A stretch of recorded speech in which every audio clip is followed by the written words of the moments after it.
el 30 de diciembre de 2025. La familia más famosa de América enterró a otra de sus hijas. Tenía 35 años. Era la nieta de un presidente. Tenía 2 hijos pequeños, un marido médico, una carrera propia que se había construido lejos del apellido que arrastraba desde la cuna. Lo tenía todo para empezar, y en cambio le tocó terminar. Y cuando bajaron su ataúd, alguien, en algún rincón de ese cementerio donde ya descansan demasiados Kennedy, volvió a pensar lo que casi nadie se atreve a decir en voz alta, delante de esta familia. Otra vez no. Otra joven más. Otra promesa rota. Otro nombre que se añade a una lista que ya es demasiado larga para llamarla casualidad. Tatiana Schlossberg era hija de Caroline Kennedy, la única hija viva de John F. Kennedy, el presidente asesinado en Dallas. Era, por tanto, sangre directa del hombre que convirtió este apellido en un mito. Y murió de cáncer, despacio, en el peor momento posible. Cuando la dinastía que la vio nacer estaba rota por dentro, enfrentada en una guerra que ningún enemigo externo había logrado provocar en 100 años.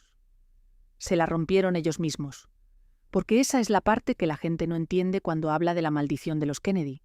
Creen que es una historia de mala suerte, de aviones que caen, de balas que encuentran su objetivo, de coches que se salen de la carretera. Y sí, es todo eso, pero también es otra cosa, mucho más incómoda. Es la historia de lo que le pasa a una familia que decidió que el apellido importaba más que las personas que lo llevaban. De lo que ocurre cuando la ambición de un solo hombre marca a 4 generaciones. De cómo el privilegio, el dinero y la obsesión por el poder no protegen a nadie de la tragedia. La invitan. Hoy vas a entender de verdad qué es la llamada maldición de los Kennedy. No la versión de revista, la de los titulares fáciles, la de verdad.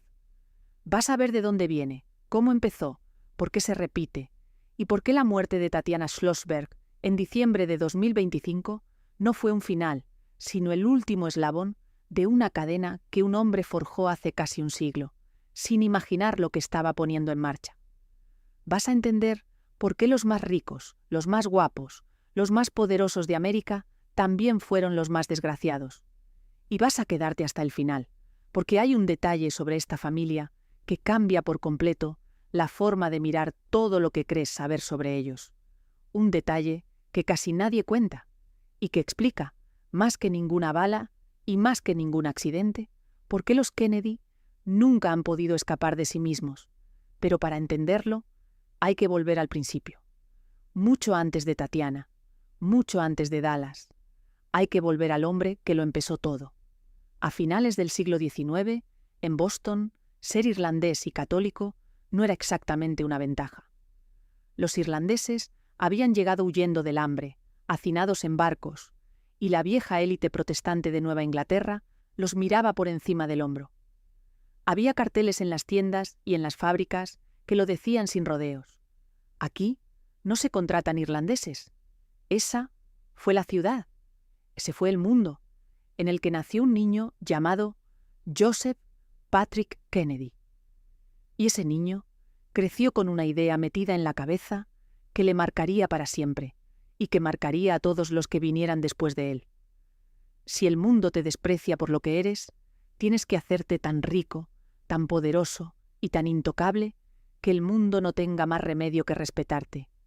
No por amor, por dinero, por miedo, por poder.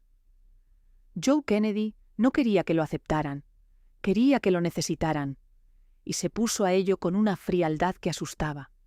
Estudió en Harvard, no porque le interesara especialmente lo que enseñaban, sino porque era la puerta de entrada al mundo que le habían cerrado. Se metió en la banca siendo casi un crío y presumía de haber sido el director de banco más joven del país. Pero la banca era solo el principio. Lo suyo era oler el dinero antes que nadie y moverse en esa frontera difusa donde lo legal y lo ilegal se confunden. Especuló en bolsa en los años 20 con una astucia despiadada, manipulando acciones, entrando y saliendo justo a tiempo. Y aquí viene el primer dato que dice mucho de quién era este hombre. Salió de la bolsa poco antes del crack del 29, mientras millones de familias lo perdían absolutamente todo. Mientras América se hundía, Joe Kennedy contaba sus ganancias. Hay una frase que se le atribuye y que tanto si la dijo como si no, retrata su forma de pensar. Dicen que supo que era hora de vender cuando hasta el limpiabotas de la esquina empezó a darle consejos sobre qué acciones comprar. Si hasta el limpiabotas estaba dentro, pensó, es que la fiesta se acaba, y se marchó con los bolsillos llenos justo antes de que las luces se apagaran. Luego vino el alcohol, y aquí la leyenda se vuelve oscura. Durante la ley seca, cuando vender alcohol era delito en Estados Unidos, Joe Kennedy importaba whisky y ginebra. Hay quien dice que lo hacía de forma legal, con licencias médicas. Hay quien jura que sus tratos con el mundo del contrabando eran mucho más sucios de lo que su familia admitió jamás. La verdad exacta murió con él. Pero el resultado no admite discusión. Cuando la prohibición terminó, Joe ya tenía los derechos de distribución de algunas de las marcas más vendidas del país. Otra vez había apostado por el lado correcto en el momento correcto. Otra vez había ganado. Y luego, Hollywood. Porque a Joe no le bastaba el dinero. Quería el glamour, quería el brillo, quería todo lo que esa élite protestante de Boston le había negado. Se metió en el cine cuando el cine era el negocio más excitante del planeta, y allí, entre estrellas y focos, hizo algo que ya nos da la primera pista sobre el tipo de marido y de padre que sería. Tuvo una relación abierta, descarada, casi pública, con una de las mayores estrellas de su época, Gloria Swanson. Mientras tanto, su mujer, Rose, criaba a sus hijos en casa y fingía no enterarse. O quizás se enteraba perfectamente, y como buena hija de su tiempo y de su clase, había aprendido que ciertas cosas era mejor no verlas. Y aquí tienes ya el molde que se repetirá una y otra vez durante un siglo. El hombre Kennedy poderoso, encantador, infiel, intocable. La mujer Kennedy, elegante, devota, silenciosa, que aguanta. Recuérdalo, porque vas a verlo repetirse hasta que duela. Joe lo tenía casi todo. Tenía el dinero, tenía la fama, tenía una de las fortunas más grandes del país. Y aún así, le faltaba lo único que de verdad le importaba. Le faltaba el poder de verdad, el que no se compra, el que da estar en el lugar donde se toman las decisiones que mueven el mundo. Le faltaba la Casa Blanca, y como había aprendido que en esta vida se consigue lo que se persigue sin piedad, decidió que un Kennedy llegaría a ser presidente de los Estados Unidos. Costara lo que costara, pasara por encima de quien tuviera que pasar. Lo que él no sabía, lo que no podía saber, es que esa decisión, ese sueño suyo, esa obsesión, iba a convertirse en la sentencia de toda su descendencia. Porque cuando construyes a tus hijos para que conquisten el mundo, también los construyes para que el mundo se los lleve por delante. Y los primeros en pagar ese precio fueron precisamente sus hijos mayores, empezando por una hija, de la que la familia no quiso hablar durante décadas. Se llamaba Rosemary. Era la tercera de los 9 hijos de Joe y Rose Kennedy, y la primera en revelar la grieta que se escondía detrás de la sonrisa perfecta de esta familia. Rosemary nació con dificultades. Aprendía más despacio que sus hermanos. Le costaba seguir el ritmo en una casa donde el ritmo era una religión. Porque en la familia Kennedy no bastaba con ser bueno. Había que ganar. Las cenas eran combates de ingenio. Los juegos en la playa eran competiciones a muerte. El segundo puesto no existía, y Rosemary, una niña dulce que solo quería encajar, no podía competir en ese mundo diseñado para producir ganadores. Durante años, la familia lo escondió. La presentaron en sociedad, la sacaron en las fotos, le enseñaron a sonreír en el momento justo. Mantener las apariencias era lo primero, que nadie, jamás, viera una fisura en el retrato. Pero a medida que Rosemary se hacía mayor, las cosas se complicaron. Empezó a tener cambios de humor, episodios de rabia, escapadas. Para una familia obsesionada con su imagen pública y con un padre lanzado a la conquista de la presidencia, una hija impredecible no era una tragedia humana que cuidar, era un problema que resolver. Y Joe Kennedy resolvía problemas. En 1941, sin contárselo a su mujer, hasta que ya estaba hecho, Joe autorizó que a su hija Rosemary, que entonces tenía 23 años, le practicaran una de las operaciones más brutales que ha conocido la medicina moderna, una lobotomía, tricelobae. Abrieron el cráneo y le seccionaron conexiones del cerebro, con la promesa de que aquello la calmaría, la haría más manejable. La operación fue un desastre absoluto. Rosemary entró en aquel quirófano siendo una joven que paseaba, escribía cartas, bailaba. Salió incapaz de caminar bien, de hablar con claridad, de valerse por sí misma. La mente que querían domesticar quedó destrozada para siempre. Tenía la edad mental de una niña pequeña y así se quedaría el resto de su vida. ¿Y qué hizo la familia? La hizo desaparecer. La internaron en una institución en el interior del país, lejos de todo y de todos, y durante años apenas la visitaron. Durante años, cuando preguntaban por ella, la respuesta era una mentira, que estaba enseñando, que vivía retirada, que prefería una vida tranquila. La verdad, que su propio padre había ordenado una operación que la destruyó y que después la habían escondido del mundo, no salió a la luz hasta mucho, mucho después. Quédate con esto un segundo, porque aquí, en 1941, antes de la primera bala, antes del primer avión estrellado, ya está todo. Ya está la maldición entera, desnuda, sin disfraz de tragedia poética. La maldición de los Kennedy no empezó con un asesino en Dallas. Empezó con un padre, dispuesto a sacrificar a una hija en el altar de su ambición. Empezó el día que esta familia decidió que ningún ser humano, ni siquiera uno de los suyos, podía interponerse entre los Kennedy y la grandeza. Lo que vino después no fue mala suerte cayendo del cielo. Fue la cosecha de lo que ese hombre había sembrado. Y la siguiente cosecha llegó pronto, y se la llevó por delante al hijo, en el que Joe había puesto todas sus esperanzas. Si me preguntaras a quién había elegido Joe Kennedy para cumplir su sueño de llevar a un Kennedy a la Casa Blanca, la respuesta no sería John. No al principio. El elegido, el favorito, el hijo perfecto, era el mayor, Joseph Patrick Kennedy Jr., Joe Jr.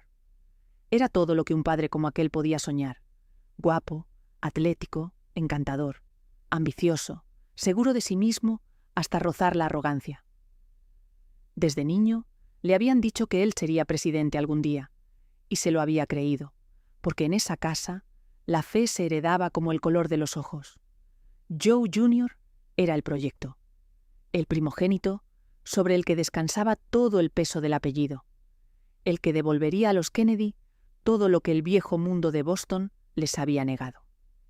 Y entonces llegó la guerra. Cuando Estados Unidos entró en la Segunda Guerra Mundial, los hijos Kennedy fueron a luchar, como tantos otros jóvenes de su generación. Y aquí aparece otra pieza de la psicología de esta familia que conviene no perder de vista.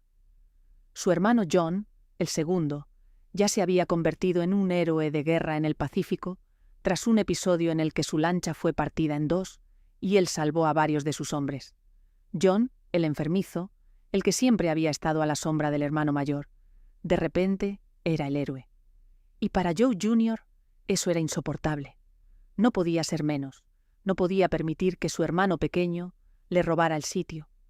Así que se ofreció voluntario para una misión peligrosísima, una misión casi suicida, en la que pilotaría un avión cargado hasta arriba de explosivos para lanzarlo contra un objetivo enemigo.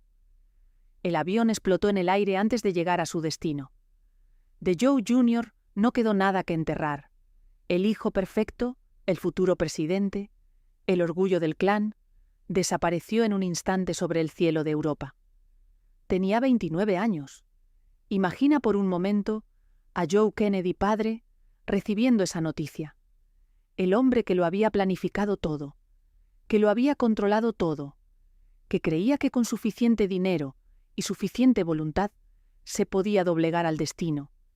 Y de repente el destino le arrebataba la pieza central de su plan, la muerte, que no se compra ni se soborna, había entrado por primera vez en su casa. Pero esto es lo más revelador, y lo que de verdad nos dice quién era esta gente. Joe padre no abandonó el sueño. No pensó, por un solo momento, que quizá el universo le estaba avisando de que aquella ambición tenía un precio demasiado alto. No, simplemente cambió de pieza. Cogió al siguiente hijo, John, el héroe de guerra, el enfermizo, el que nunca había querido especialmente la política, y le colocó encima todo el peso que antes cargaba su hermano muerto. A John no le preguntaron si quería ser presidente, se lo comunicaron, y aquí ya empieza a verse el patrón, con una claridad que pone los pelos de punta. En esta familia, los muertos no detenían la máquina, solo obligaban a buscar un repuesto. El plan seguía, el apellido seguía, y los hijos, vivos o muertos, eran piezas al servicio de algo más grande que ellos mismos. Joe Jr.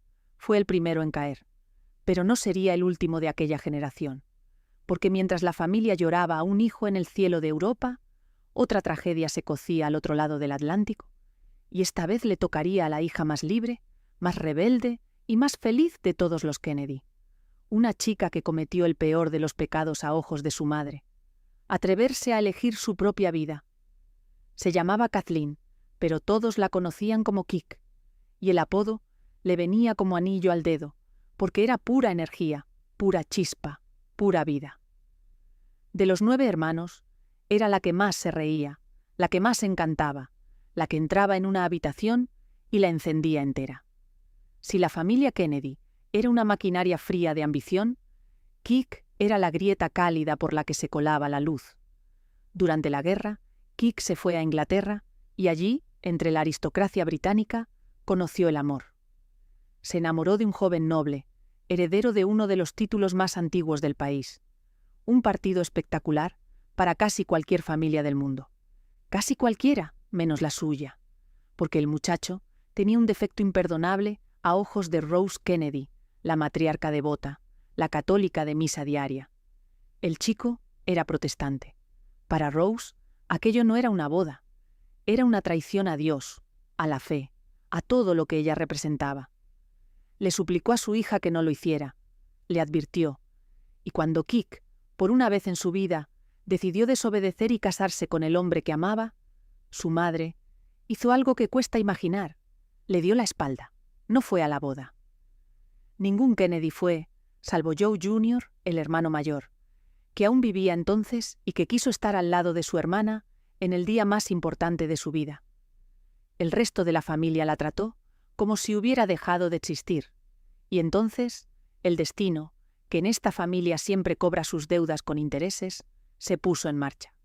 Apenas unas semanas después de la boda, el marido de Kik murió en combate en el frente. Unas semanas le habían arrebatado al amor de su vida casi antes de empezar a vivirlo. Kik se quedó viuda, sola en un país extranjero, repudiada en parte por su propia familia, y a pesar de todo, siguió adelante. Siguió buscando la vida, siguió buscando el amor. Volvió a enamorarse, esta vez de otro aristócrata británico. Y otra vez la elección era imposible para los suyos, porque ese hombre estaba casado. En 1948, Kik y él subieron juntos a una avioneta privada para un viaje por Europa. Una tormenta. La avioneta se estrelló contra una montaña en Francia. No hubo supervivientes. Kik Kennedy, la más alegre, la más viva de todos, murió a los 28 años, estrellada contra una ladera, lejos de casa, en brazos de un amor que su familia jamás habría bendecido. Y aquí está, otra vez, la grieta que recorre toda esta historia. ¿Sabes qué fue lo único que Rose Kennedy llegó a decir sobre la muerte de su hija? Que tal vez Dios la había castigado, que aquello había sido un acto de la providencia para corregir el camino que Kik había tomado. Una madre enterrando a una hija y encontrando consuelo en la idea de que la muerte había sido un castigo merecido. Esa era la familia. Ese era el precio de atreverse a elegir. En cualquier otra casa, Kik habría sido una mujer valiente que persiguió su felicidad. En la casa Kennedy fue una advertencia. Lo que sale del molde se rompe. Joe Jr. en el cielo de Europa. Kik contra una montaña en Francia. Rosemary encerrada y rota. Y el patriarca, Joe, todavía empujando, todavía apostando, todavía convencido de que su sueño valía cada uno de aquellos cadáveres.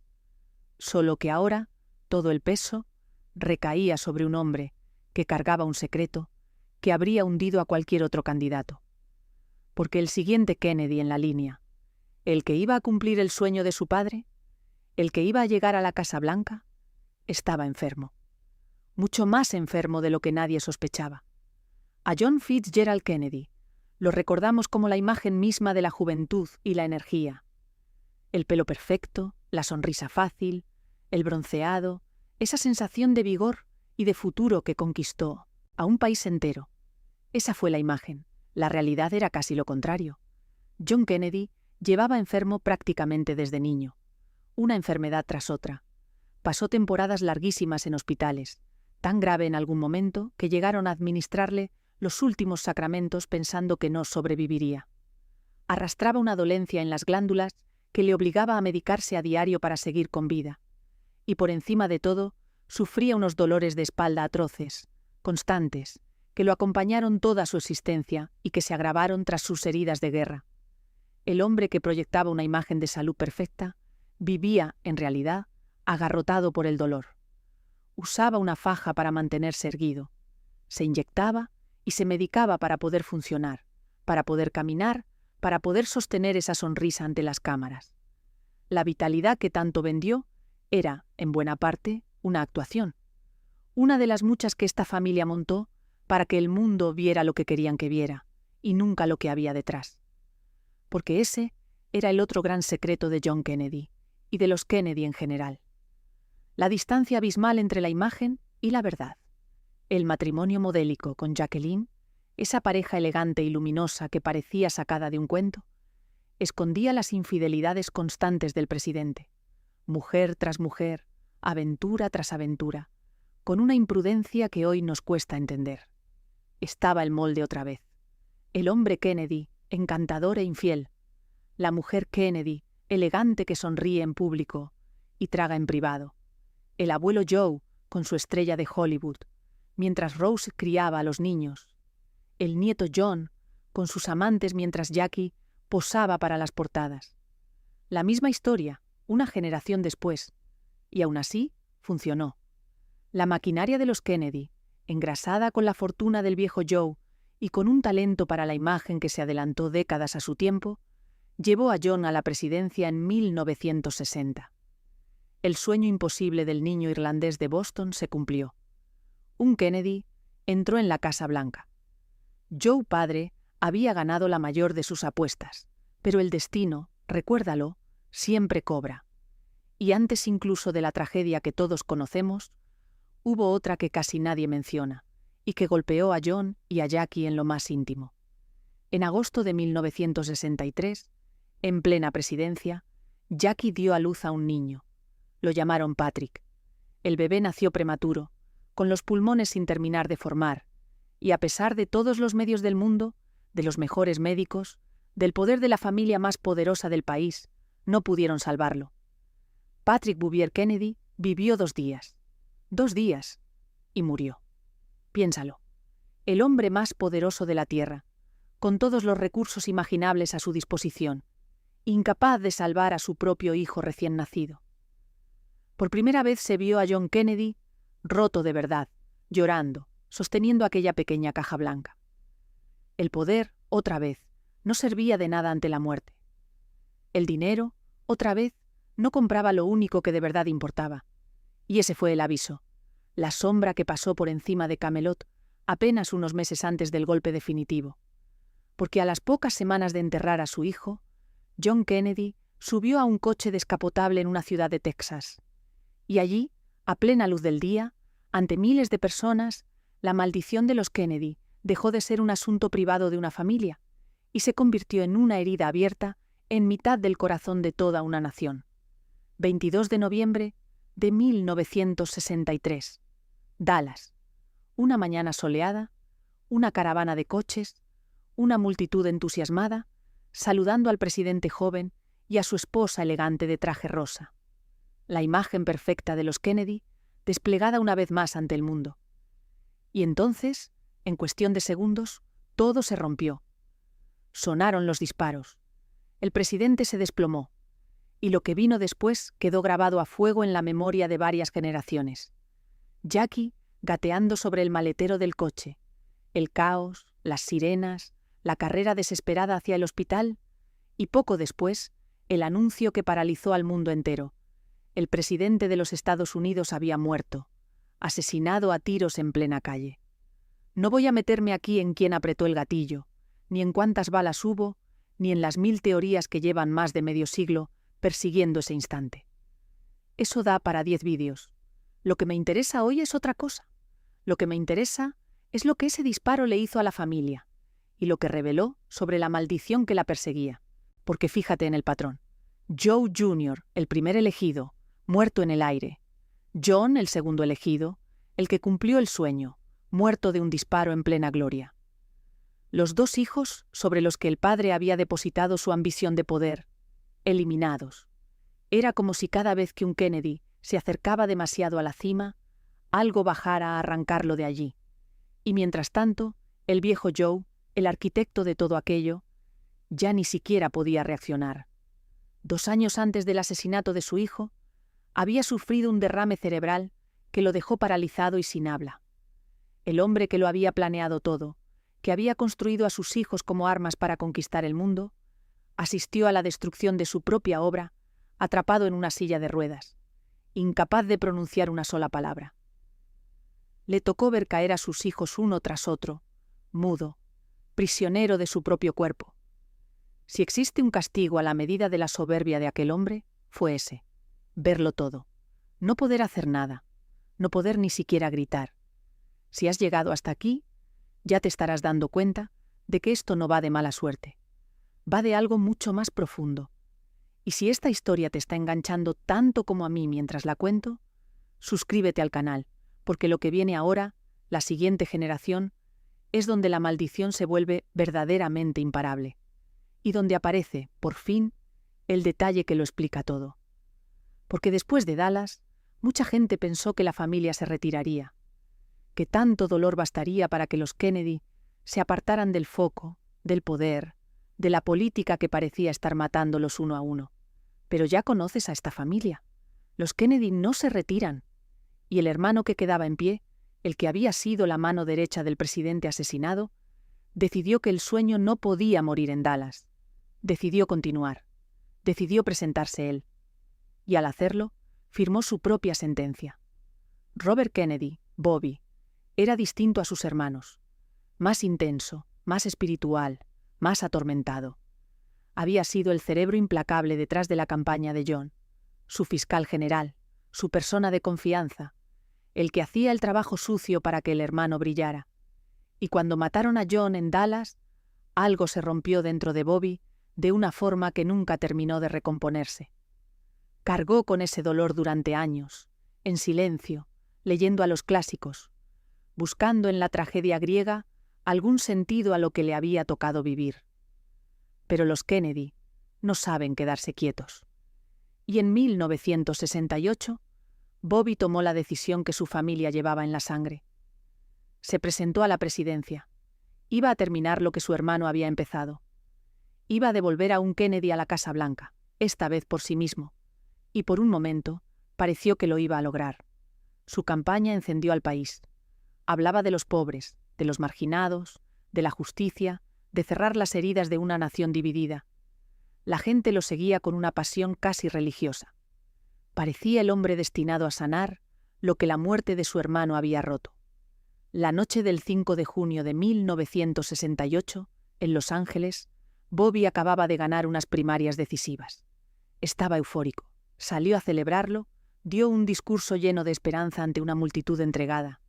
Y luego, para evitar a la gente, lo llevaron por un atajo a través de las cocinas del hotel. Allí, entre fogones y camareros, le esperaba un hombre con una pistola. Sonaron los disparos. Otra vez. Bobby Kennedy cayó al suelo, sobre el suelo sucio de la cocina de un hotel, rodeado de gritos y de pánico, exactamente igual que su hermano 5 años antes. Murió poco después en el hospital. Tenía 42 años. Dejaba 11 hijos, 11. Y una viuda embarazada del 12º. 2 hermanos, 2 balas, 5 años de diferencia.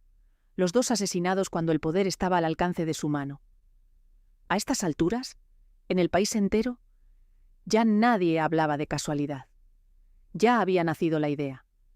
La maldición de los Kennedy. La sensación, supersticiosa pero comprensible, de que sobre esta familia pesaba algo, una fuerza oscura que no toleraba que se acercaran a la cumbre sin cobrarles la entrada en sangre. Pero la maldición no había terminado, ni mucho menos, porque hasta ahora hemos hablado de los padres, de la generación que construyó el mito.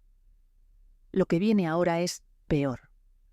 Porque ahora les toca a los hijos, a los niños que crecieron bajo el peso imposible de ese apellido, viendo morir a sus padres en directo, intentando estar a la altura de unos muertos, a los que un país entero había convertido en santos. Y muchos de esos niños no lo soportaron. Muchos de esos niños se destruyeron a sí mismos. De los 4 hijos varones de Joe Kennedy, ya solo quedaba uno en pie. El más joven, Edward, Ted. El que nunca había sido el elegido, el que había crecido a la sombra de 3 hermanos brillantes, y que de repente, por pura eliminación, se encontró siendo el portador de todo el apellido. Toda la esperanza de la familia, todo el peso del mito, todo el sueño del viejo Joe, cayó sobre los hombros del Benjamín. Y Ted, como buen Kennedy, miró hacia la Casa Blanca. Era lo que se esperaba de él. Era lo único que se esperaba de él. Pero en 1969, apenas un año después del asesinato de Bobby, ocurrió algo que cambió su destino para siempre y que volvió a mostrarle al mundo cómo funcionaba de verdad esta familia cuando las cosas se torcían. Una noche, en una pequeña isla, después de una fiesta, Ted conducía un coche con una joven como acompañante. El coche se salió de un puente y cayó al agua. Ted logró salir. La joven, llamada Mary Jo Kopechne, no. Murió atrapada en el coche, bajo el agua. Y aquí viene lo que define el caso para siempre. Ted Kennedy no avisó a la policía esa noche. Tardó horas en denunciar el accidente. Horas en las que aquella chica de 28 años permaneció en el agua y en las que la maquinaria Kennedy se puso en marcha para proteger una vez más, no a la víctima, sino al apellido. Lo primero siempre era la imagen. Lo primero siempre era el daño político, no el daño humano. Ted sobrevivió al escándalo, porque los Kennedy sobrevivían a casi todo, pero su sueño de ser presidente murió ahogado en aquella agua junto a Mary Jo Kopechne. Nunca llegaría a la Casa Blanca. La sombra de aquella noche lo persiguió el resto de su larga vida política. Y fíjate en lo que se repite, porque es la columna vertebral de toda esta historia. Una mujer joven, muerta, y una familia que, en lugar de rendir cuentas, cierra filas para salvar la imagen. Lo viste con Rosemary, escondida para que nadie supiera. Lo viste con las infidelidades, tapadas para mantener el cuento del matrimonio perfecto. Y lo ves aquí otra vez. El instinto de los Kennedy ante la tragedia nunca fue la honestidad, siempre fue el control del relato. Y un relato que se construye sobre tantas mentiras, sobre tanto silencio, acaba pasando una factura que ningún apellido puede pagar para siempre. La factura, esta vez, la pagaron los hijos, la tercera generación. Los nietos de Joe, los hijos de John, de Bobby, de Ted. Una camada de chicos y chicas que crecieron en una pesadilla muy particular. Porque imagina lo que es ser uno de esos niños. Imagina crecer siendo hijo de un mártir nacional. Que tu padre no sea solo tu padre, sino un santo, una estatua, una calle, un aeropuerto.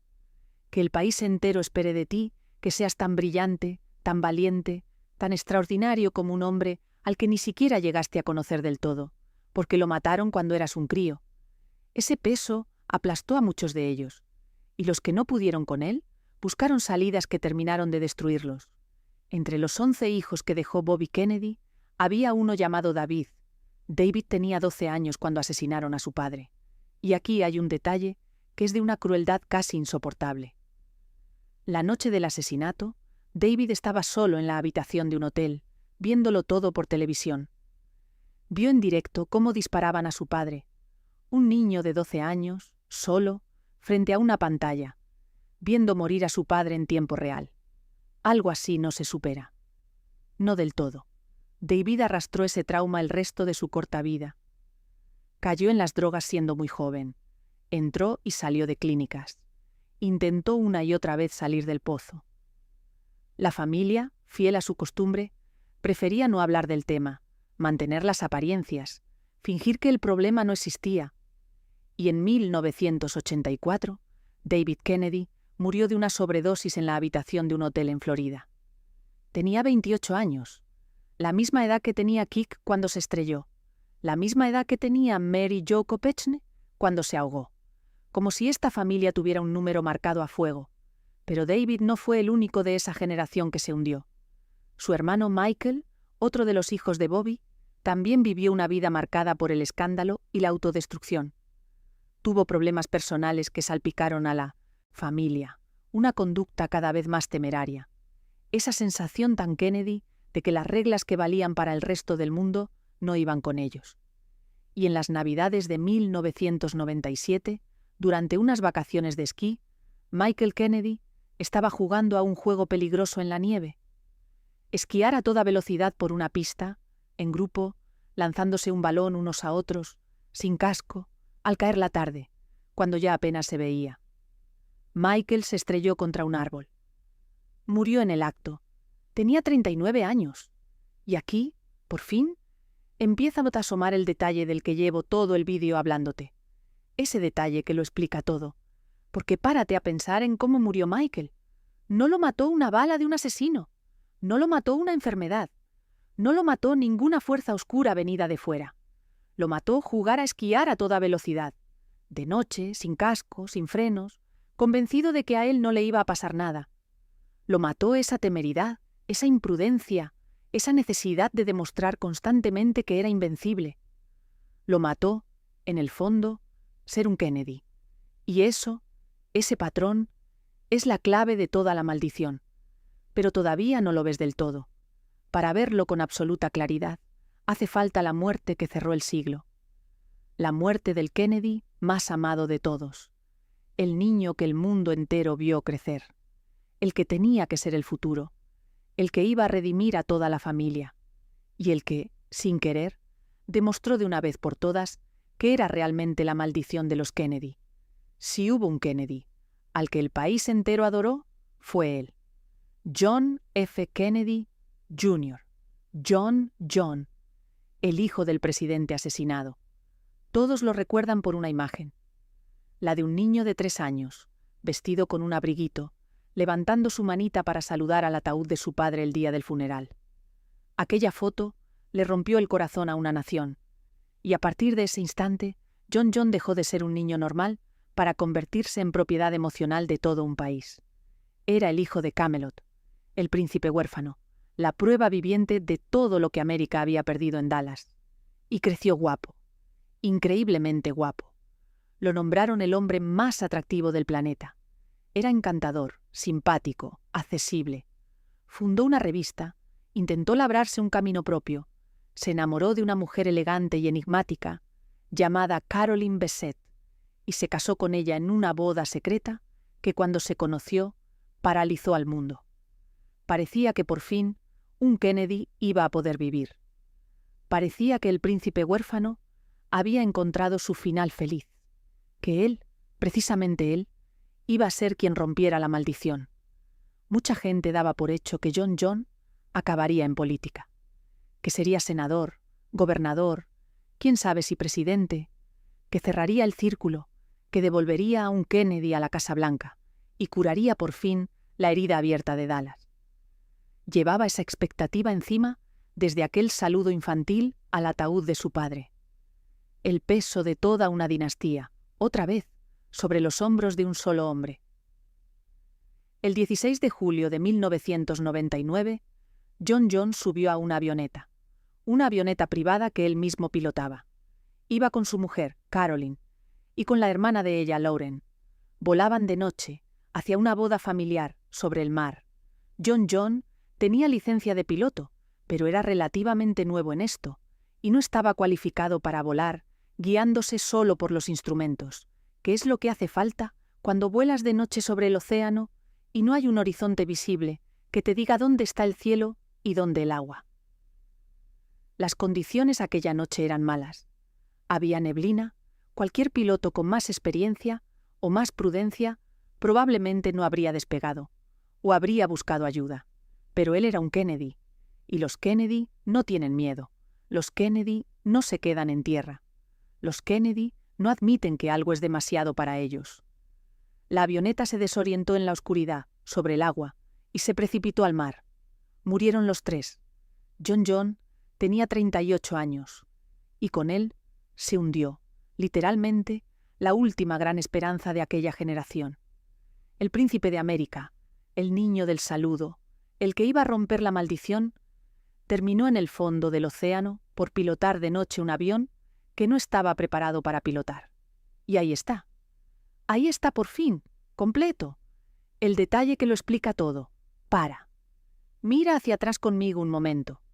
Mira la lista entera.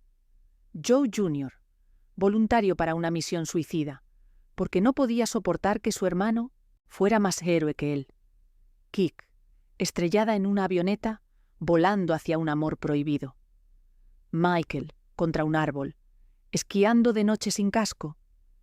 John, en el fondo del mar, pilotando un avión para el que no estaba preparado. David, en una habitación de hotel, consumido por un dolor que nadie quiso mirar de frente. ¿Lo ves ahora? ¿Ves lo que tienen todas estas muertes en común? No las une una bala disparada por una fuerza oscura. No las une el azar. Lo que las une es algo que vino de dentro, no de fuera. Lo que las une es el propio apellido. Esta es la verdad que casi nadie quiere contar sobre los Kennedy, porque es mucho menos romántica que la idea de una maldición sobrenatural. La maldición de los Kennedy nunca fue un castigo de los dioses, fue una forma de vivir, fue la consecuencia directa de cómo Joe Kennedy construyó a su familia hace casi un siglo. Les enseñó que ser ordinario era un fracaso, que el miedo era debilidad, que un Kennedy tiene que ser el más valiente, el más audaz, el que se atreve a lo que nadie se atreve.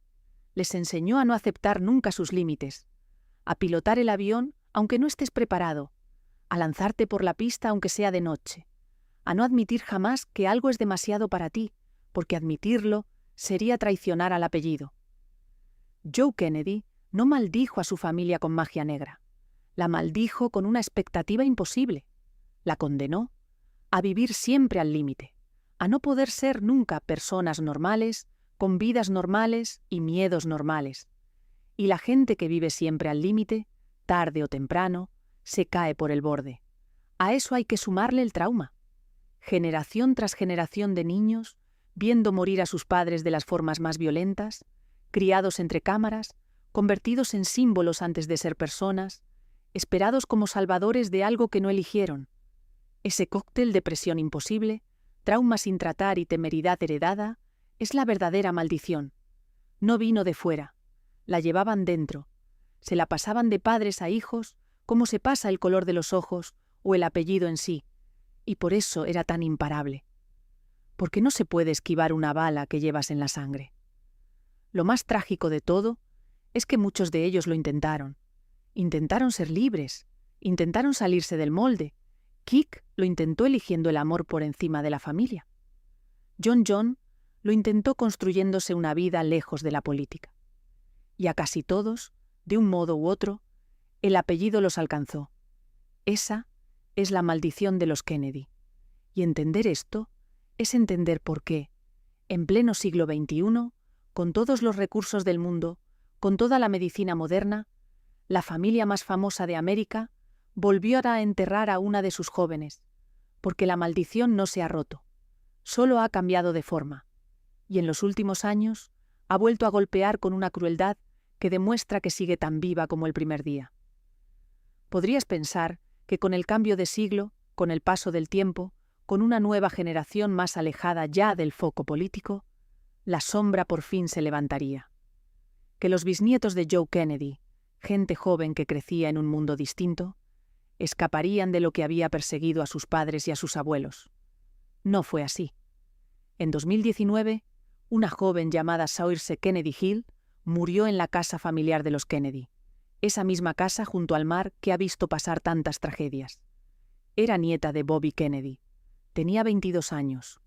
Y lo más doloroso de su historia es que ella había tenido el valor de hacer algo que esta familia casi nunca había sabido hacer: hablar.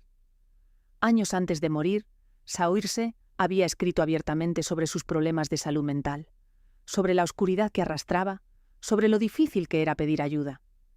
Habló de ello en público, con una honestidad que en una familia obsesionada con las apariencias era casi revolucionaria. Y aún así, la perdieron. Murió de una sobredosis, demasiado joven, en la casa donde tantos Kennedy habían reído y llorado y muerto antes que ella. Su muerte fue un golpe brutal, pero la maldición no había terminado con el año. Apenas unos meses después, en la primavera de 2020, otra tragedia. Maeve Kennedy McKean, también nieta de Bobby, salió a navegar en una pequeña canoa con su hijo de 8 años, un niño llamado Gideon. Solo querían recuperar una pelota que el viento había arrastrado al agua. Algo cotidiano, inocente, de cualquier tarde en familia. La corriente los arrastró mar adentro. La canoa no aguantó. Maeve y su hijo Gideon desaparecieron en la bahía. Tardaron días en encontrar los cuerpos. Una madre y su hijo pequeño, tragados por el agua, en lo que tenía que haber sido un momento más de unas vacaciones cualquiera. Y otra vez, fíjate, otra vez el agua. Kik en una avioneta. Mary Jo en el coche que cayó al puente. John en el mar. Maeve y Gideon en la bahía. El agua persigue a esta familia con una insistencia que pone los pelos de punta. Y otra vez, lo cotidiano convertido en catástrofe. Una pelota en el agua, un juego en la nieve, un vuelo a una boda. Para cualquier otra familia, momentos sin importancia. Para los Kennedy, sentencias de muerte. A estas alturas, ya nadie en su sano juicio se atreve a llamarlo coincidencia. Pero recuerda lo que hemos descubierto. No es magia, es la suma de algo más profundo. Es una familia tan numerosa, tan expuesta, tan acostumbrada a vivir sin freno, tan marcada por el trauma, que la tragedia se ha vuelto parte de su ADN. Cuando hay tantos Kennedy, cuando todos viven tan al límite, cuando el dolor no se cura nunca porque la prioridad siempre es la imagen y no la herida, las desgracias dejan de ser excepciones y se convierten en una especie de estadística siniestra que se cumple, década tras década, con una puntualidad escalofriante. Y justo cuando parecía que la familia ya solo podía sufrir golpes que venían de fuera, del azar, de la fatalidad, ocurrió algo nuevo. Algo que la generación del viejo Joe jamás habría imaginado. Porque por primera vez en 100 años, el golpe más doloroso no vino de un asesino, ni de un accidente, ni del mar. Vino de dentro. Vino de la propia familia, vuelta contra sí misma. Durante un siglo, los enemigos de los Kennedy siempre habían estado fuera. La vieja élite de Boston que los despreciaba, los rivales políticos, los asesinos, el destino. Pasara lo que pasara, por muchas tragedias que cayeran sobre ellos, la familia siempre había hecho una cosa por encima de todo: cerrar filas, mantenerse unida, protegerse. El apellido era sagrado, y ante el mundo, los Kennedy eran un bloque. Hasta ahora, porque en los últimos años, esa unidad de hierro se ha hecho pedazos, y la culpa, según buena parte de la propia familia, tiene nombre y apellido: Robert F. Kennedy Jr., el hijo de Bobby, el sobrino del presidente asesinado, un Kennedy de pura cepa. Durante décadas, Robert Jr. fue conocido sobre todo como abogado y activista, pero con el tiempo se fue alejando cada vez más de las ideas que su padre y su tío habían defendido, y empezó a abrazar posturas que escandalizaron a gran parte de la familia, sobre todo en lo relacionado con la salud y las vacunas. Y dio un paso que para muchos Kennedy fue la traición definitiva. Se alió con Donald Trump, el adversario político que representaba casi todo lo contrario a lo que el apellido Kennedy había simbolizado durante generaciones, y acabó al frente del Departamento de Salud del país, una de las instituciones más poderosas del gobierno. Para una familia que había construido su identidad en torno a una determinada idea de América, ver a uno de los suyos en ese lugar, del lado de ese hombre, fue insoportable. Y por primera vez en su historia, los Kennedy hicieron algo impensable. Rompieron el silencio, salieron a atacar a uno de los suyos en público. Y quien encabezó esa ofensiva fue, precisamente, la persona que más nos interesa hoy. Caroline Kennedy, la hija de John F. Kennedy, la última hija viva del presidente de Dallas, la madre de Tatiana. Caroline siempre había sido la más discreta, la más reservada de todos, la que menos hablaba, la que guardaba mejor que nadie la compostura de la familia. Por eso, cuando ella decidió alzar la voz, el impacto fue tremendo. En una carta y un vídeo que dieron la vuelta al mundo, Caroline cargó contra su propio primo con una dureza brutal. Lo llamó depredador. Dijo que no estaba cualificado para el cargo que iba a ocupar. Calificó sus ideas de peligrosas y dejó caer que su padre, John, y su tío Bobby se sentirían avergonzados de ver en lo que se había convertido. Imagínate lo que tuvo que pasar para que la Kennedy, más callada de todas, dijera algo así, en público, sobre el hijo del hombre por cuya muerte la familia entera había llorado durante medio siglo. Eso no se hace a la ligera. Eso solo se hace cuando algo se ha roto del todo. Y Caroline no estaba sola. Varios de los propios hermanos de Robert Jr., sus hermanos de sangre, hijos también de Bobby, salieron a condenarlo. Uno de ellos llegó a escribir que su hermano estaba traicionando el legado de su padre.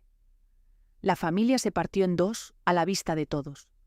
Los que se mantenían fieles a la vieja idea de los Kennedy y el hombre que, según ellos, la estaba destrozando desde dentro. Y en medio de esa guerra abierta, apareció una voz nueva, joven, afilada, la de un chico llamado Jack Schlossberg, el hijo de Caroline, el hermano de Tatiana, el nieto de John F. Kennedy. Jack se convirtió en uno de los críticos más feroces y más públicos de Robert Jr., atacándolo sin descanso, convirtiéndose casi en la cara visible de la nueva generación que se negaba a quedarse callada mientras el apellido se manchaba. Y fíjate en la frase que resume todo lo que le ha pasado a esta familia.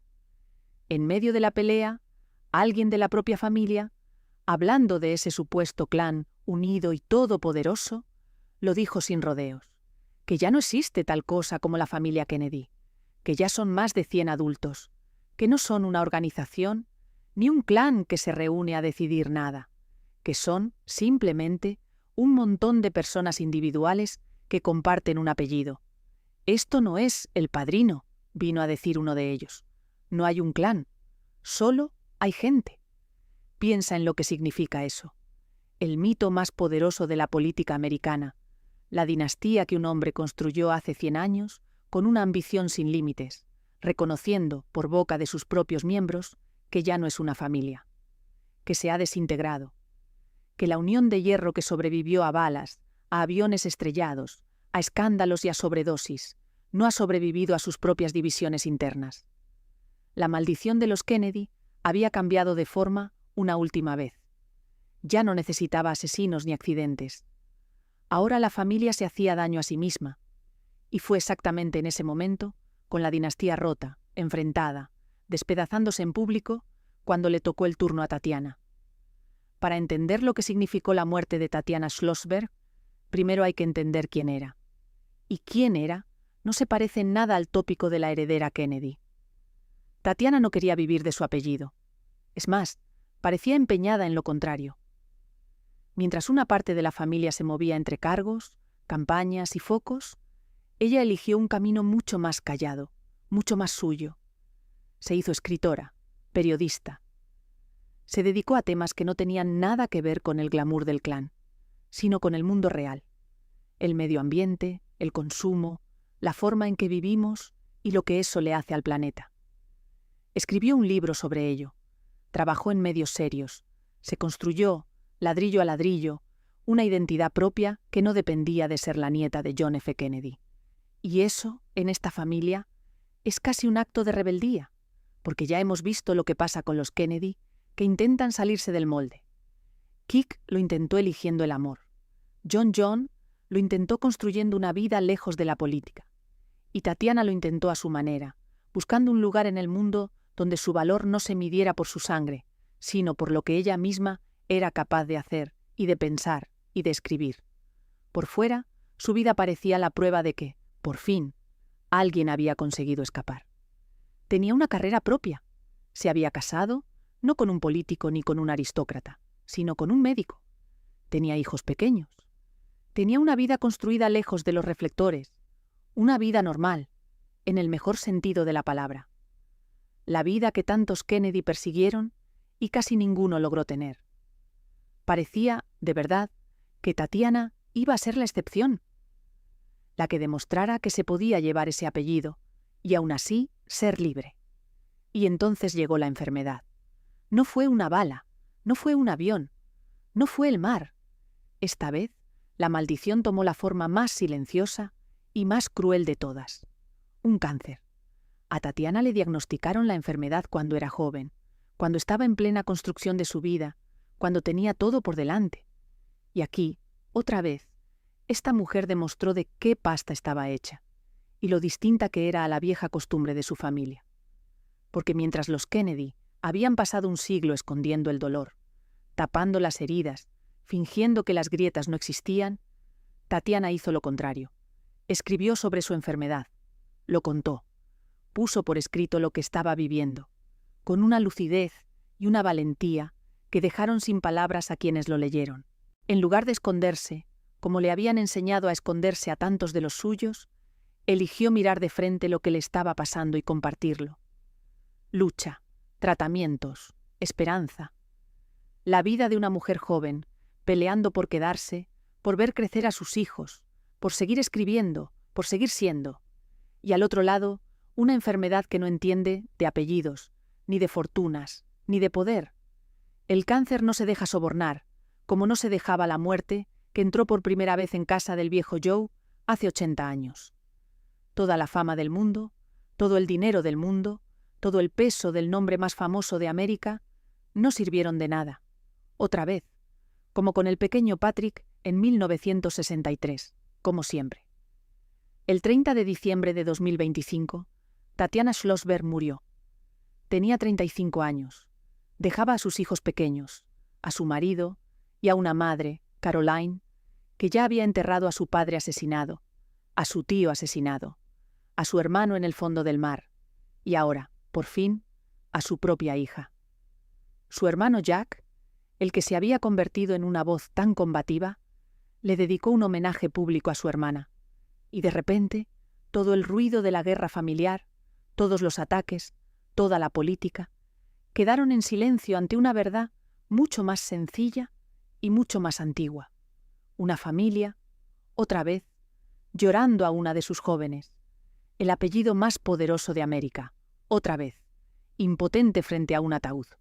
Y aquí está la parte más cruel de todas, el detalle que hace que esta muerte, ocurrida en pleno siglo XXI, resuma un siglo entero de tragedia.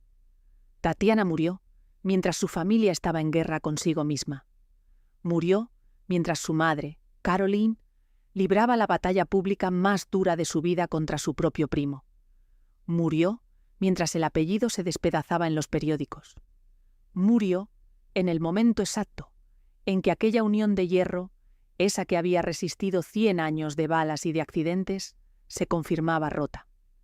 Caroline Kennedy tuvo que enterrar a su hija en medio del peor desgarro interno que la familia había vivido jamás. No había un clan unido arropándola, como en los viejos tiempos. Había una familia fracturada, dividida, herida por dentro. Y eso, esa imagen, es la culminación perfecta y terrible de toda esta historia. Porque la generación del viejo Joe, pese a todo el dolor, siempre había tenido al menos una cosa. Se tenían los unos a los otros. Frente a cada tragedia, cerraban filas. Era lo único que la maldición nunca había logrado quitarles. Y ahora, justo ahora, cuando una madre entierra a su hija de 35 años, ni siquiera queda eso. Ni siquiera queda el clan. Solo quedan, como dijo uno de ellos, un montón de personas que comparten un apellido y que ya no se hablan.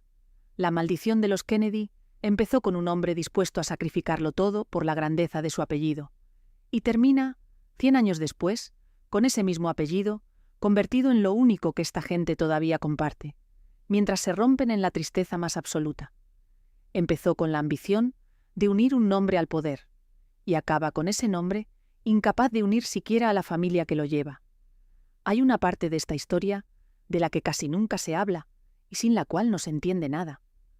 Porque mientras los hombres Kennedy morían en titulares, en aviones, en campañas, en cocinas de hotel, había un grupo de personas que cargaba con todo el dolor en silencio y mantenía a la familia en pie. Las mujeres. Empieza por Rose, la matriarca, la mujer que enterró a un número de hijos que ningún ser humano debería enterrar. Perdió a Joe Jr. en el cielo de Europa. Perdió a Kik contra una montaña. Vio a su hija Rosemary destrozada por una operación que su marido ordenó sin consultarle. Vio asesinar a John en Dallas. Vio asesinar a Bobby en Los Ángeles. Vio el escándalo que hundió a Ted. Y siguió viviendo. Vivió más de 100 años.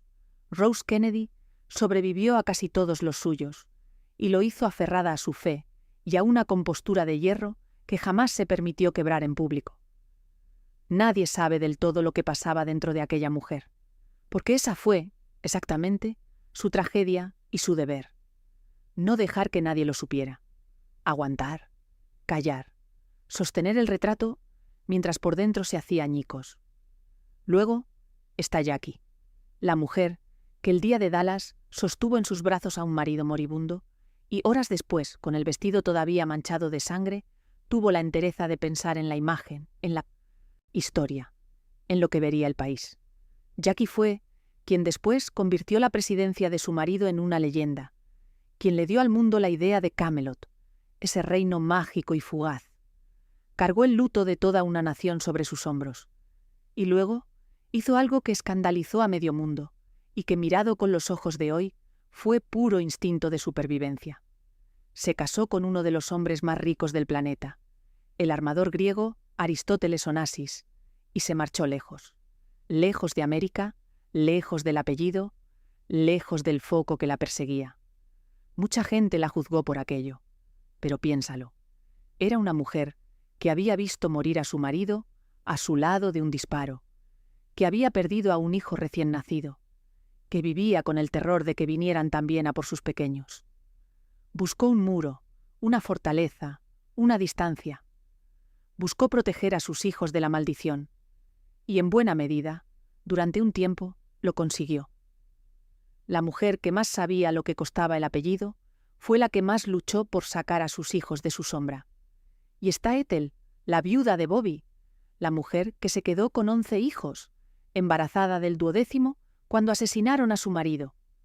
11 hijos a los que sacar adelante sola, en una familia donde el dolor no se hablaba, donde el luto se vivía hacia adentro. Ethel cargó con todo eso, y le tocó además enterrar después a varios de esos hijos, a David por una sobredosis, a Michael contra un árbol. Una madre viendo morir a sus hijos uno tras otro, décadas después de ver morir a su marido, y aún así, en pie. Aún así, en silencio. La viuda que la historia casi olvida cuando habla de los grandes nombres masculinos del clan. Y por último, una de las más dolorosas de todas, Joan, la mujer de Ted. Joan se casó con un Kennedy guapa, joven, llena de vida, y descubrió demasiado tarde lo que significaba de verdad entrar en esta familia. Significaba ser un complemento. Significaba sonreír en los actos, posar para las fotos, aguantar las infidelidades, soportar la presión brutal de estar a la altura de un apellido que no era el suyo. Y significó algo más, algo terrible. Cuando ocurrió lo del coche en el agua, cuando murió aquella joven, y Ted se enfrentó al mayor escándalo de su vida, a Joan, embarazada en aquel momento, la sacaron en público al lado de su marido para salvar la imagen, para que el mundo viera a una esposa fiel apoyando a su hombre. La usaron, una vez más, como decorado. Joan no pudo con todo aquello. Cayó en el alcohol, una caída larga y pública y dolorosa, que la familia, fiel a su costumbre, prefería no mirar. Se convirtió en una de esas víctimas silenciosas de la dinastía, una mujer rota, no por una bala ni por un accidente, sino por el peso aplastante de ser, simplemente, una esposa Kennedy. La maldición no siempre mata de golpe. A veces consume despacio, en privado, lejos de los titulares, a las personas que tuvieron la mala suerte de casarse con este apellido. Rose, Jackie, Ethel, Joan. 4 mujeres, 4 formas distintas de aguantar lo insoportable, y todas ellas atrapadas en el mismo molde que vimos al principio, allá por los años 20, cuando el viejo Joe paseaba con su estrella de Hollywood, mientras Rose criaba a los niños y fingía no ver. El hombre Kennedy que brilla y se arriesga y se destruye. La mujer Kennedy que sostiene, que calla, que entierra y sigue. Un siglo entero girando alrededor del mismo patrón. Por eso lo que hizo Tatiana fue tan distinto, tan revolucionario. Porque Tatiana, enfrentada a lo peor, decidió no callar, decidió hablar, decidió contar su dolor en vez de esconderlo. Y en esa decisión, pequeña y enorme a la vez, hay quizá la única pista de cómo se rompe de verdad una maldición como esta. Llegados a este punto, la pregunta es inevitable. Después de 100 años, después de tantos ataúdes, ¿puede esta familia romper alguna vez su maldición? ¿O está condenada a repetirla, generación tras generación para siempre? Y para responder, hay que mirar lo que de verdad la causa. Porque ya lo sabemos, no es magia. No es un castigo divino. Es un patrón. Es una forma de vivir que se hereda. La temeridad de creerse invencible. La presión imposible de estar a la altura de unos muertos convertidos en santos. El trauma que pasa de padres a hijos sin curarse nunca. Y por encima de todo, esa vieja obsesión por la imagen, por el relato, porque el mundo vea siempre lo que se quiere que vea, y nunca la herida que hay debajo. Fíjate en cuántas veces ha aparecido esa obsesión en esta historia. Rosemary, escondida para que nadie supiera la verdad. Las infidelidades, tapadas para sostener el cuento del matrimonio perfecto. La enfermedad de John, disfrazada de vitalidad. El accidente del coche en el agua, gestionado para salvar la carrera antes que para rendir cuentas.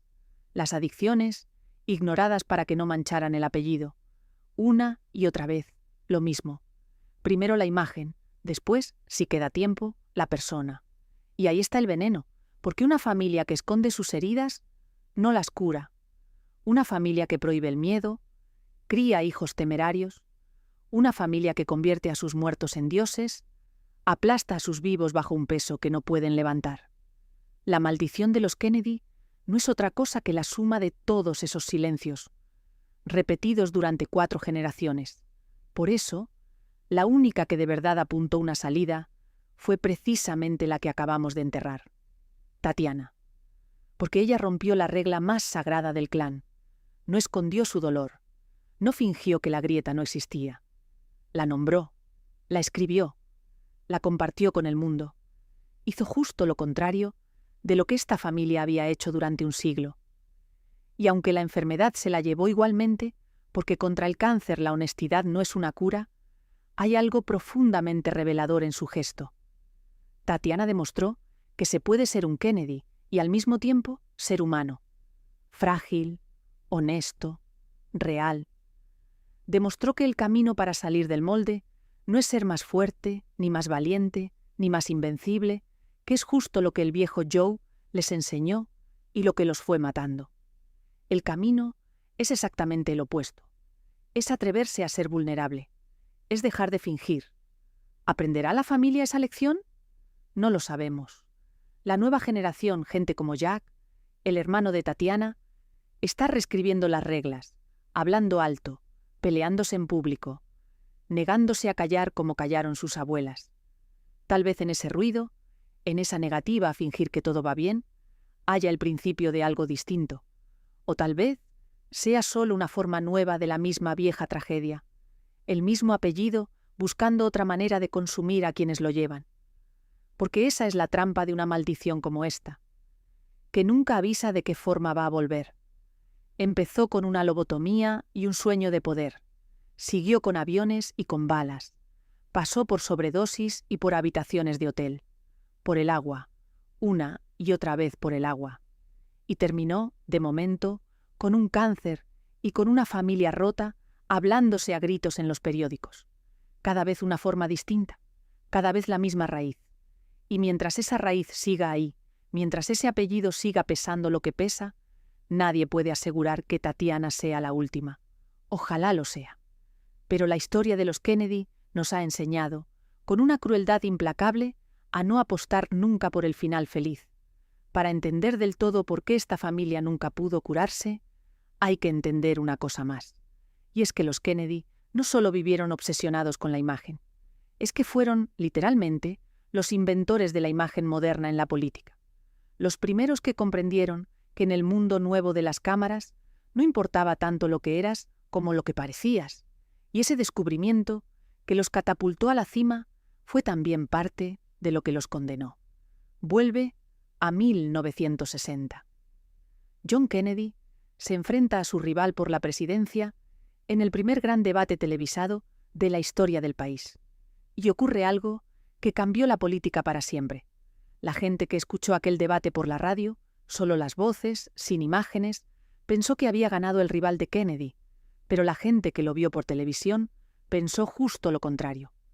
Porque en la pantalla, John Kennedy aparecía joven, bronceado, sereno, descansado, mientras su adversario se veía pálido, sudoroso, incómodo. Las mismas palabras, los mismos argumentos. Y sin embargo, dos resultados opuestos, según los hubieras oído o los hubieras visto. Esa fue la lección. La imagen vencía a la sustancia. Y nadie aprendió esa lección mejor, ni la explotó con más maestría que los Kennedy. Recuerda lo que ya sabes. Recuerda que aquel hombre, que parecía la viva estampa de la salud y la energía, vivía en realidad agarrotado por el dolor, medicándose para poder caminar, ocultando una enfermedad que lo había llevado al borde de la muerte más de una vez. La vitalidad era una actuación, una de las mejores actuaciones de la historia política, y funcionó porque los Kennedy entendieron antes que nadie que se gobierna el relato, no solo el país. Tenían una relación con la prensa que hoy resultaría impensable. Los periodistas conocían las infidelidades del presidente. Conocían, muchos de ellos, los problemas de salud que escondía. Y callaron. Por respeto, por costumbre de la época, por la complicidad de un poder que sabía cómo seducir a quienes lo contaban. Las fotografías se cuidaban hasta el último detalle. La familia perfecta, los niños adorables, la esposa elegante, el presidente vigoroso navegando en su velero. Cada imagen, una pieza más de una maquinaria de mito que no dejaba nada al azar. El mundo veía una postal. Detrás de la postal había dolor, enfermedad, traiciones y miedo. Pero la postal era lo único que llegaba, y la obra maestra de esa fabricación del mito llegó, paradójicamente, en el peor momento de todos, justo después de Dallas, porque apenas unos días después de que asesinaran a su marido delante de sus ojos, mientras el país entero estaba en estado de shock, Jacqueline Kennedy hizo algo de una lucidez asombrosa y un poco escalofriante.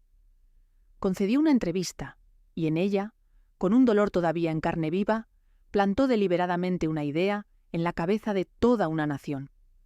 Comparó la presidencia de su marido con Camelot, el reino legendario del rey Arturo, un lugar mágico, breve, irrepetible, un momento dorado que nunca volvería a existir. Habló de cómo a su marido le gustaba escuchar las canciones de aquel musical, de cómo aquel breve mandato había sido un instante encantado en la historia del país. Y el mundo se lo creyó, para siempre. Desde aquel día, la presidencia de John Kennedy dejó de ser un periodo político concreto, con sus aciertos y sus errores, para convertirse en una leyenda. Camelot, el reino perdido, la edad de oro que la maldad arrancó de cuajo. Jackie, deshecha por dentro, tuvo la entereza y la frialdad de construir, en pleno duelo, el monumento que sellaría el mito de su marido para la eternidad. Fue, probablemente, la mayor jugada de imagen de toda la historia de esta familia. Y demuestra hasta qué punto los Kennedy llevaban la fabricación del relato metida en la sangre, incluso en el instante de mayor dolor imaginable. Pero aquí está la trampa. Aquí está el precio oculto de ser tan buenos creando mitos. Porque cuando construyes un reino encantado, cuando conviertes a tus muertos en figuras de leyenda, cuando le dices al mundo y te dices a ti mismo que tu familia es algo más que humana, ya no puedes permitirte ser humano, nunca más. Ya no puedes admitir una debilidad, un miedo, una herida, una enfermedad mental, una adicción, porque cualquiera de esas cosas resquebrajaría el mito que con tanto esfuerzo construiste. Y entonces lo escondes, lo tapas, lo niegas. Y una herida que se niega no se cura jamás, se enquista, se pudre por dentro y termina estallando, una generación más tarde, en forma de nueva tragedia. Esa es la conexión que casi nadie hace. El mismo talento que convirtió a los Kennedy en leyenda es el que les impidió sanar como familia. El reino de Camelot, tan hermoso por fuera, era una cárcel por dentro. Una cárcel que obligaba a todos sus habitantes a fingir que eran perfectos, mientras se rompían en silencio. Y de esa cárcel, durante 100 años, casi nadie consiguió salir vivo y entero. Construyeron el mito más poderoso de su país, y el mito acabó devorándolos, porque un mito no admite grietas, y los seres humanos no somos otra cosa que grietas aprendiendo a vivir. Por eso lo que hizo Tatiana, al final de esta larga historia, fue tan extraordinario, porque ella, por primera vez, se negó a sostener la postal, mostró la grieta, y al hacerlo, sin saberlo, señaló la única salida posible de un laberinto que había atrapado a su familia durante 4 generaciones. Si te alejas un poco y miras esta historia completa, de principio a fin, hay una lección que la atraviesa entera. Y es una lección que va mucho más allá de los Kennedy. Piensa en lo que tenía esta familia. Una de las mayores fortunas de América. Acceso al poder más alto del planeta. Belleza, fama, encanto, las mejores escuelas, los mejores médicos, las puertas más cerradas del mundo abriéndose a su paso. Tenían absolutamente todo, lo que la mayoría de la gente pasa la vida entera deseando. Todo lo que el viejo Joe, aquel niño irlandés, despreciado en Boston, había soñado con conseguir para que el mundo no volviera a mirarlos por encima del hombro nunca más. Y nada de eso, absolutamente nada, los protegió. El dinero no salvó al pequeño Patrick en su incubadora. La fama no detuvo las balas en Dallas ni en Los Ángeles. El poder no impidió que un coche cayera al agua, ni que una avioneta se hundiera en el mar, ni que una sobredosis acabara con un joven en una habitación de hotel. La fortuna no curó el cáncer de Tatiana. El apellido más poderoso de América resultó ser, una y otra vez, completamente inútil frente a las cosas que de verdad importan. Frente a la enfermedad, frente al dolor, frente a la muerte, frente a la desunión de una familia que se rompe por dentro. Y aquí está el gran secreto, no solo de los Kennedy, sino de casi todas las grandes fortunas de la historia. Esa misma riqueza que parece una bendición, ese mismo poder que todos envidian, casi nunca trae la paz que promete. Al contrario, cuanto más alto subes, más expuesto estás.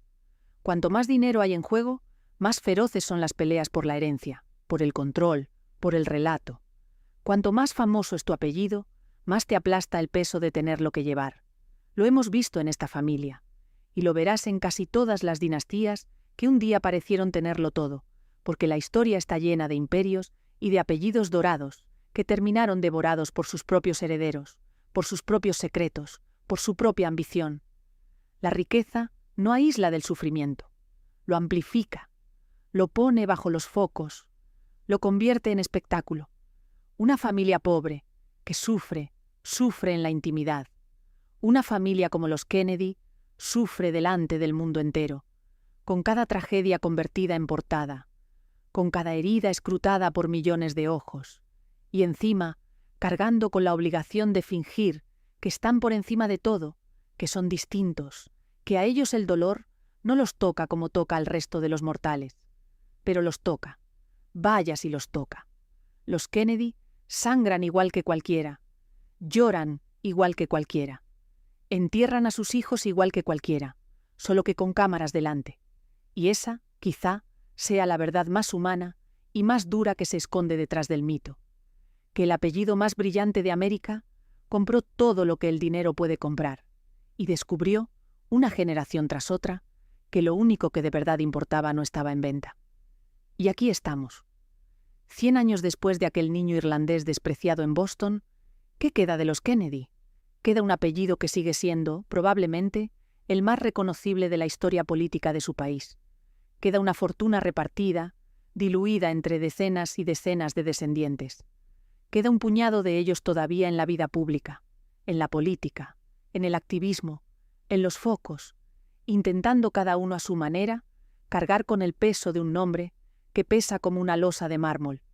Y queda, sobre todo, una herida que no se cierra, una familia que, como reconocieron ellos mismos, ya no es un clan, sino más de 100 personas dispersas que comparten poco más que la sangre y el apellido. Es importante entender lo que eso significa, porque es nuevo en esta historia. Durante generaciones, lo que hacía a los Kennedy ser los Kennedy no era solo el dinero ni el poder, era la unión, era ese bloque de hierro que se cerraba ante cada tragedia, que se protegía, que convertía el dolor de uno en el dolor de todos. Esa unión fue su escudo durante un siglo. Sobrevivió a balas, a aviones, a escándalos que habrían destruido a cualquier otra familia.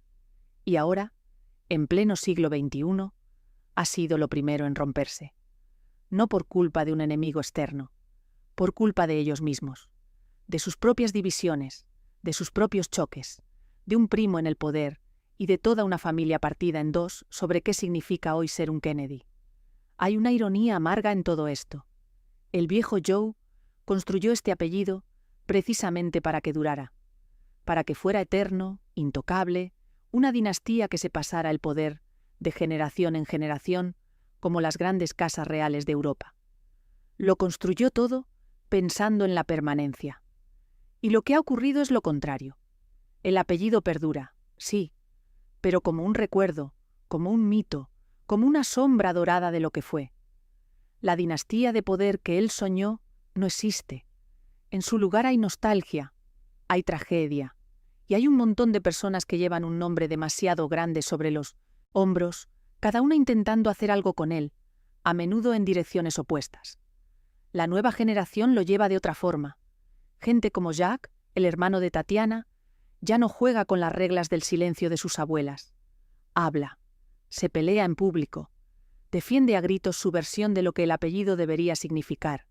Y en eso hay algo esperanzador, quizá, la ruptura del viejo pacto de fingir que todo va bien. Pero también hay un riesgo porque toda esa exposición, toda esa pelea pública, es una forma nueva de seguir viviendo bajo los focos, de seguir convirtiendo la vida privada en espectáculo, de seguir atrapados en la misma maquinaria de imagen que lleva un siglo persiguiendo a esta familia. ¿Es el principio de algo distinto o solo la última versión de la misma vieja condena? No lo sabemos. Es demasiado pronto.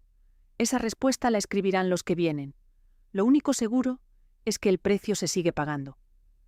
Cada generación de Kennedy hereda dos cosas a la vez: el privilegio y la sentencia, el brillo y la sombra, el acceso a todo y la imposibilidad de ser, simplemente, normales.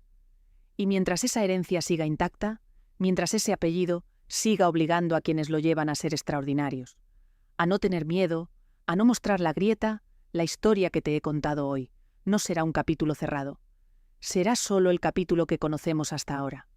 Tatiana fue el último nombre de esta lista, por ahora.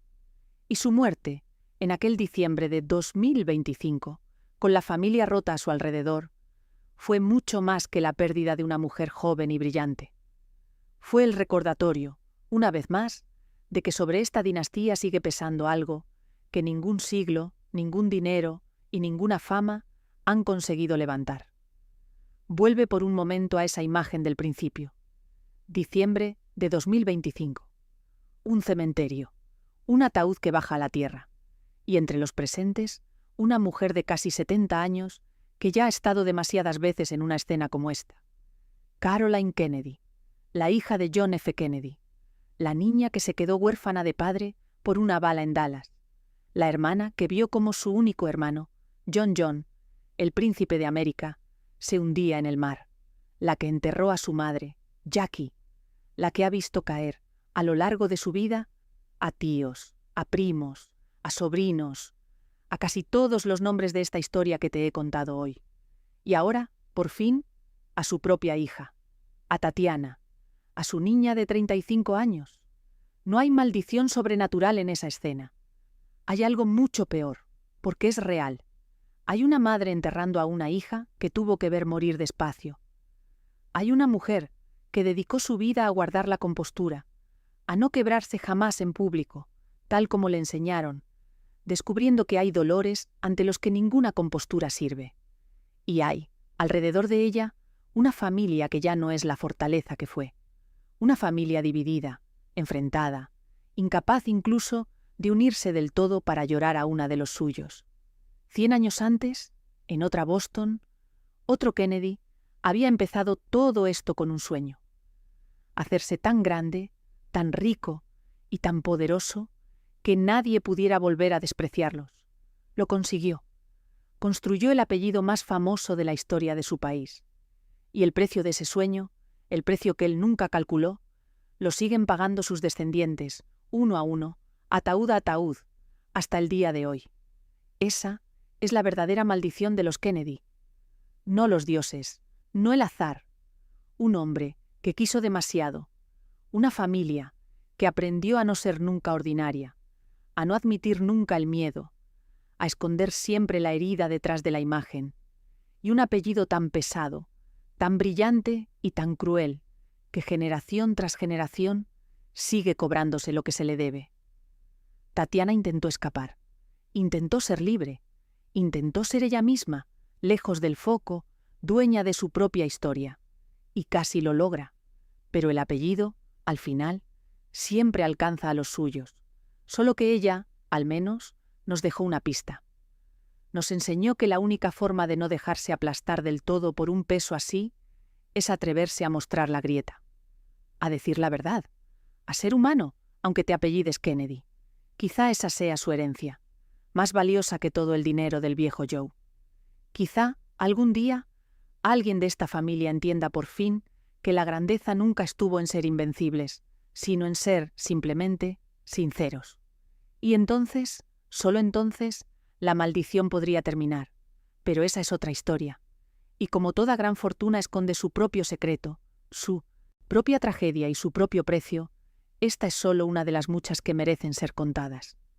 Si esta te ha atrapado, si has llegado hasta aquí conmigo, suscríbete al canal y activa la campana, para que no te pierdas la próxima. Porque detrás de cada apellido dorado, de cada imperio, de cada dinastía que un día pareció tenerlo todo, siempre hay una verdad oculta, esperando a salir a la luz. Y aquí, en este canal, vamos a seguir destapándolas una a una. Nos vemos en la próxima historia.